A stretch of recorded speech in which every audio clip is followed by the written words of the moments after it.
బృందావనం నుంచి కృష్ణుడు వచ్చాడే కృష్ణుడు వచ్చాడే యమునా తీరాన ఉన్న రాధను చూశాడే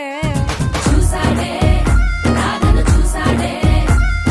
ఫ్లూటులని గోపాలుడే సుటు వేసే భూపాలుడే మీసమొచ్చిన పాలుడే